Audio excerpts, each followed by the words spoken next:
Hello everyone, आपका एक नए वीडियो में स्वागत है। आज इस वीडियो में हम देखेंगे बौद्ध धर्म के बारे में, जो आपके यूपीएससी के एग्जाम हो चाहे स्टेट पीएससी के एग्जाम के लिए काफी महत्वपूर्ण है। काफी ये वीडियो है, ठीक है, काफी महत्वपूर्ण इंपॉर्टेंट ये वीडियो है। चलिए वीडियो को स्टार्ट करते हैं, सीधी बात, नो बकवास, ठीक है। चलिए आज इस वीडियो में हम देखेंगे बौद्ध धर्म के बारे में। बहुत बहुत बहुत इंपॉर्टेंट क्वेश्चन है आज इस वीडियो में। जितने भी मैं कराऊंगा इसके अतिरिक्त आप बौद्ध धर्म को लेकर मत देखना, ये काफी सफिशिएंट वीडियो है, ठीक है। बौद्ध धर्म को लेकर के आपके गवर्नमेंट एग्जाम में जिस तरह से पूछते हैं पूरे को मैंने वहां पर सबमिट कर दिया है, ठीक है। चलिए वीडियो को स्टार्ट करते हैं। बौद्ध धर्म के जो संस्थापक का नाम बहुत बार पूछा जाता है। बौद्ध धर्म के संस्थापक का नाम है गौतम बुद्ध, ठीक है।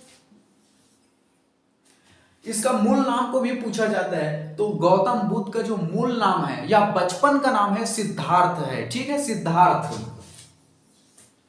इसको गौतम बुद्ध को और अन्य नामों से जाना जाता है, जैसे कि बुद्ध के नाम से जाना जाता है, गौतम बुद्ध के नाम से जाना जाता है, या तो महात्मा बुद्ध के नाम से भी जाना जाता है, ठीक है।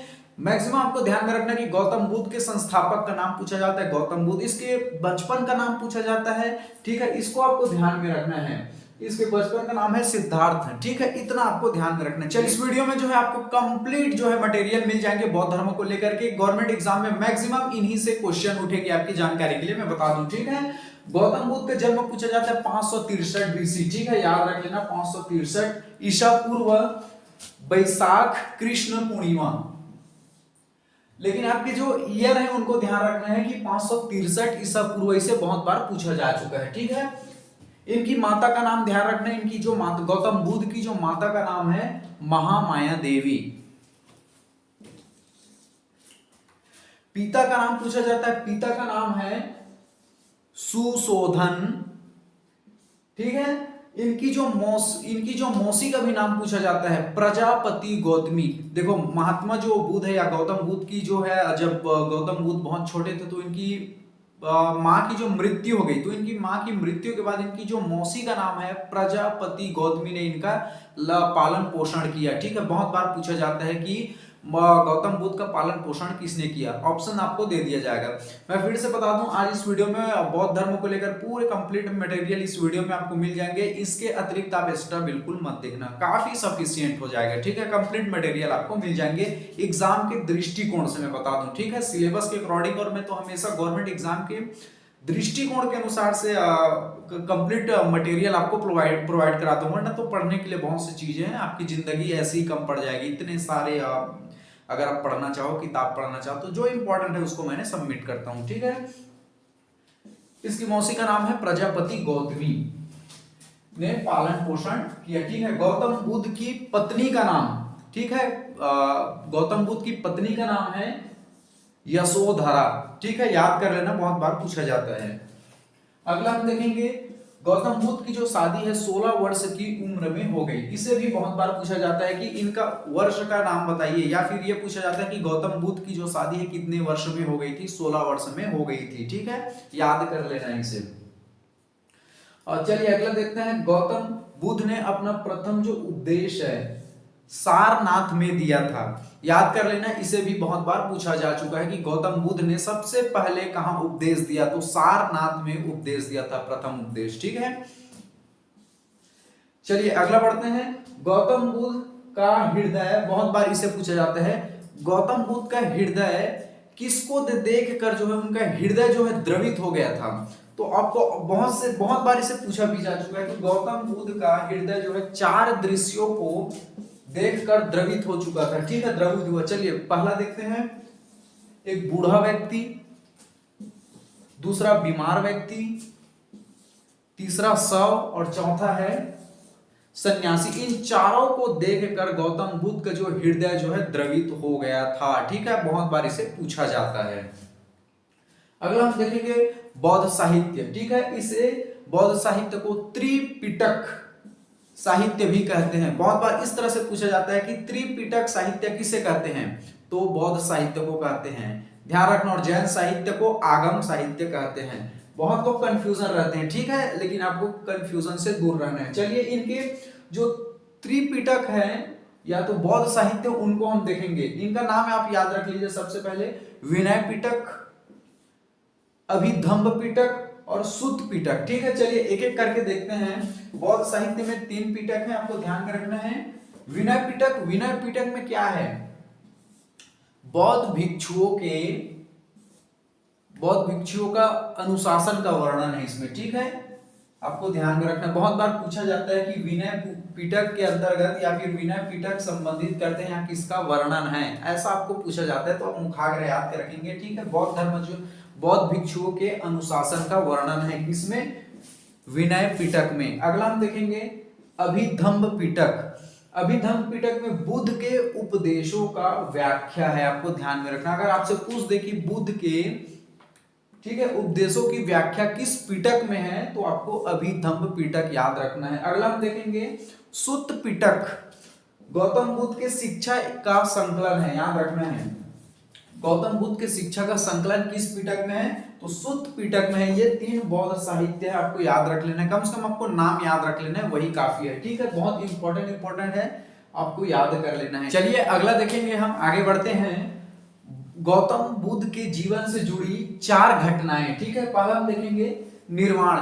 निर्वाण का मतलब यह होता है कि बौद्ध धर्म में परम लक्ष्य को पा लेना। ठीक है, निर्वाण का अगर आपसे शाब्दिक अर्थ पूछे या मतलब पूछे, तो बौद्ध धर्म में जो है परम लक्ष्य को पा लेना। ठीक है, तो 35 वर्ष की जो उम्र में गौतम बुद्ध ने जो है, 35 वर्ष की उम्र में गौतम बुद्ध ने, ठीक है, बहुत बार पूछा जाता है, निरंजना नदी के तट पर पीपल वृक्ष के नीचे इन्हें ज्ञान की प्राप्ति हुई। ठीक है, और यह क्या कहलाए, बोधित्व कहलाए। बहुत बार, आज मैं फिर से बता दूं आपको, आज इस वीडियो में जितने भी मैं लाइन बोल रहा हूं पूरे के पूरे इंपॉर्टेंट है। इसके अतिरिक्त बिल्कुल कोई भी मत देखना बौद्ध धर्म से रिलेटेड, अगर आप गवर्नमेंट जॉब की तैयारी कर रहे हैं तो। ठीक है, मैं फिर से बात आपको बता दूं, 35 वर्ष, इसको बहुत बार पूछा जाता है कि कितने वर्ष की उम्र में गौतम बुद्ध को ज्ञान की प्राप्ति हुई, 35 वर्ष की उम्र में। ठीक है, किस वृक्ष के नीचे, पीपल वृक्ष के नीचे, निरंजना नदी के तट पर। ठीक है, इतना आपको ध्यान में। जब गौतम बुद्ध को जो है ज्ञान की प्राप्ति हुई तो क्या कहलाए, बोधित्व कहलाए। ठीक है, निर्वाण का मतलब होता है बौद्ध धर्म में परम लक्ष्य को पा लेना। अगला हम देखेंगे धर्म चक्र परिवर्तन। जब गौतम बुद्ध ने प्रथम जो उपदेश है सारनाथ में दिए, तो ये क्या कहलाया, धर्म चक्र परिवर्तन। बहुत बार पूछा जाता है धर्म चक्र परिवर्तन, आपको ऑप्शन दे दिया जाएगा। तो प्रथम उपदेश सारनाथ में जब गौतम बुद्ध ने उपदेश दिया, तो वो क्या कहलाया, धर्म चक्र परिवर्तन कहलाया। चलिए अगला बढ़ेंगे हम, महाभिनिष्क्रमण। बहुत इंपॉर्टेंट ये क्वेश्चन है।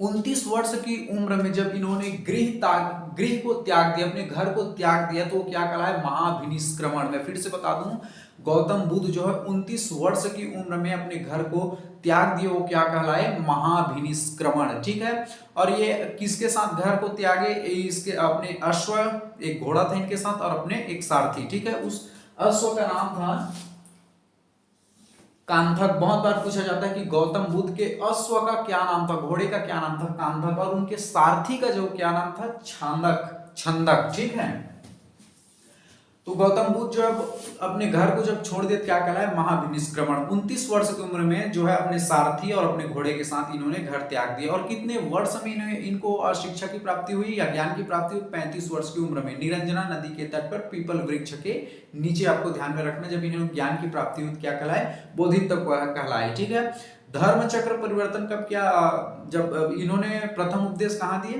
तो सारनाथ में प्रथम उपदेश दिए, क्या कहलाया, धर्म चक्र परिवर्तन कहलाया। अगला हम देखेंगे महापरिनिर्वाण। महापरिनिर्वाण का मतलब ये होता है कि मृत्यु को पा लेना। चलिए अगला देखते हैं महापरिनिर्वाण। ठीक है, तो 483 बीसी में गौतम बुद्ध को 80 वर्ष की उम्र में, ठीक है, कुशीनगर में इनकी मृत्यु हो गई। ठीक है, ये क्या कहलाए, महापरिनिर्वाण। बहुत बार पूछा जाता है कि गौतम बुद्ध का महापरिनिर्वाण है, या तो आपको इनका उम्र पूछ दिया जाता है, गौतम बुद्ध की जो है कितने वर्ष में इनकी मृत्यु हो गई, तो 80 वर्ष में इनकी मृत्यु हो गई। ठीक है, आपको इन चारों को ध्यान में रखना। धर्म चक्र परिवर्तन जैसे पूछे, तो प्रथम जब उपदेश दिए सारनाथ में, तो क्या कहलाए, धर्म चक्र परिवर्तन। महाभिनिष्क्रमण से तात्पर्य या इससे संबंधित रखता है, जब इन्होंने घर त्याग दिए, तो क्या कहलाए, महाभिनिष्क्रमण।